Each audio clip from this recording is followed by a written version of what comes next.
Future classes. सो दोस्तों, आज हम लोग जानेंगे व्याकरण के आधार पे शब्द। इसके पहले मैं आपको बता दूं शब्द क्या होता है, यानी शब्द किसे कहते हैं। शब्द वह होता है जो दो या दो से अधिक वर्णों के सार्थक मेल से जो बनता है उसे हम शब्द कहते हैं। चलिए हम लोग देखते हैं। सबसे पहले देखेंगे व्याकरण के आधार पे शब्द के भेद, यानी शब्द के भेद कितने होते हैं, यानी व्याकरण के आधार पे। सबसे नंबर 1 है विकारी शब्द।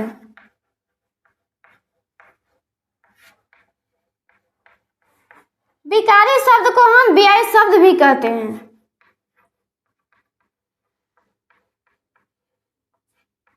सेकंड में हमारा है अविकारी शब्द।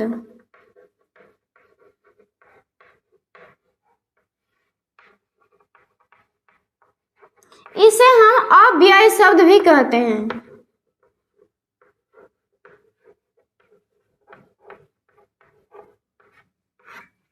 इसके बाद हम देखेंगे विकारी शब्द, अर्थात विकारी शब्द से यानी जिस शब्द से लिंग, वचन, कारक आदि के माध्यम से कोई विकार यानी शब्द में विकार या परिवर्तन उत्पन्न होता है, यानी विकार या परिवर्तन लिंग, वचन या कारक आदि के माध्यम से विकार और परिवर्तन होता है, उसे हम विकारी शब्द कहते हैं। उसके बाद देखेंगे अविकारी शब्द। अविकारी शब्द जो होता है जिस शब्द से लिंग, वचन, कारक आदि के माध्यम से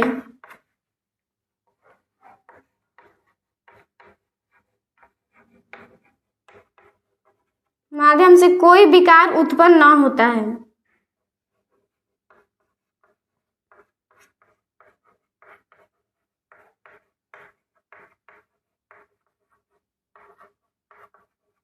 उत्पन्न न हो उसे हम अविकारी शब्द यानी अव्यय शब्द भी कहते हैं। इसके बाद देखेंगे हम विकारी शब्द के भेद, यानी विकारी शब्द के कितने भेद होते हैं। विकारी शब्द के जो भेद होता है 4 प्रकार के होता है। नंबर 1 में है संज्ञा,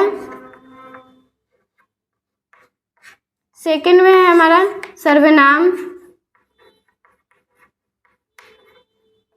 थर्ड में है क्रिया और फोर्थ में है विशेषण।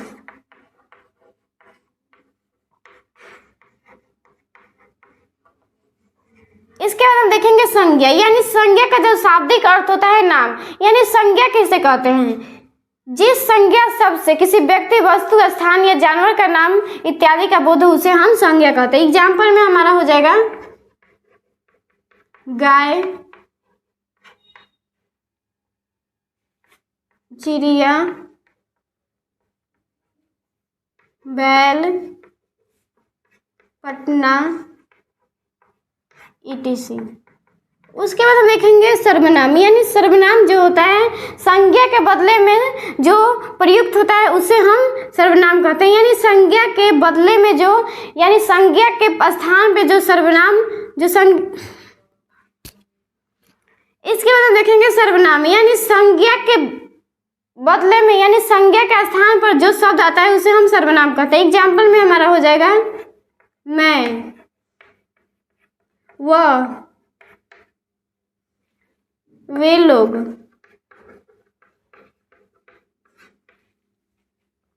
etc। उसके बाद देखेंगे हम क्रिया, अर्थात क्रिया का अर्थ होता है काम, यानी किसी भी काम करने का बोध होता है उसे हम क्रिया कहते हैं। क्रिया का एग्जाम्पल हो जाएगा खेलना, कूदना, पढ़ना इत्यादि। उसके बाद देखेंगे हम विशेषण, यानी विशेषण जो होता है संज्ञा के विशेषता बताता है, यानी किसी भी संज्ञा के विशेषता बताने वाले शब्द को हम विशेषण कहते हैं। यानी जैसे काली गाय, काली गाय, काली गाय यानी गाय है जो गाय जो है एक संज्ञा है, यानी ये संज्ञा की एक विशेषता बता रही है कि ये गाय जो है एक काली गाय है। उसके बाद सुंदर लड़की, सुंदर लड़की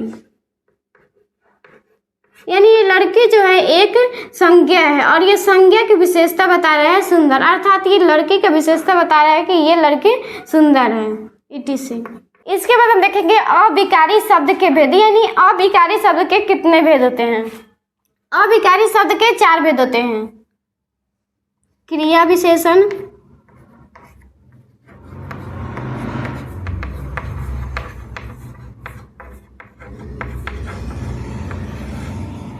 सेकंड में है संबंधवाचक,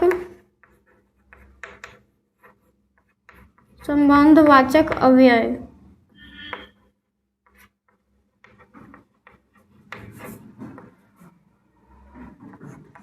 और उसके बाद समुच्चयवाचक अव्यय।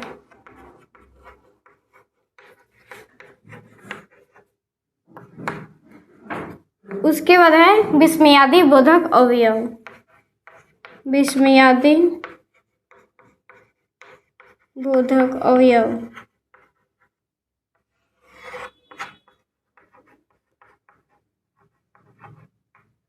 देन हम देखेंगे क्रिया विशेषण, यानी क्रिया विशेषण हम किसे कहते हैं। क्रिया विशेषण हम कहते हैं यानी क्रिया के विशेषता बताने वाले शब्द को हम क्रिया विशेषण कहते हैं। जैसे में हम देखेंगे वह पढ़ रहा है, वह पढ़ रहा है, यानी हमारा हो गया यहाँ पे पढ़ना, यानी ये पढ़ना जो है एक क्रिया है और ये क्रिया यानी विशेषता बता रहा है कि वह पढ़ रहा है। इसके बाद हम देखेंगे संबंधवाचक अव्यय, यानी संबंधवाचक अव्यय जो होता है दो शब्दों के साथ संज्ञा या सर्वनाम का संबंध जो जोड़ता है उसे हम संबंधवाचक अव्यय कहते हैं। इसके बाद एग्जाम्पल हम देखेंगे,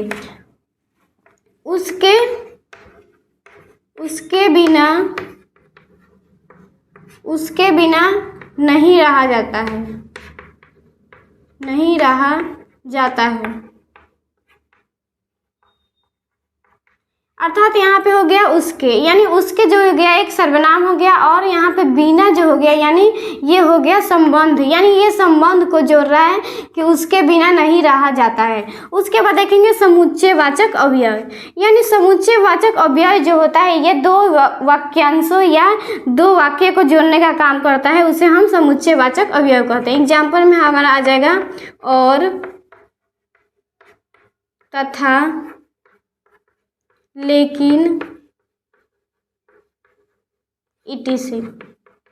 इसके बाद देखेंगे हम विस्मयादि बोधक अवयव, यानी विस्मयादि बोधक अवयव जो होता है ये हर्षोल्लास या खुश और शोक का बोध कराता है, उसे हम विस्मयादि बोधक अवयव कहते हैं। एग्जाम्पल में हमारा हो जाएगा ओ है, अरे,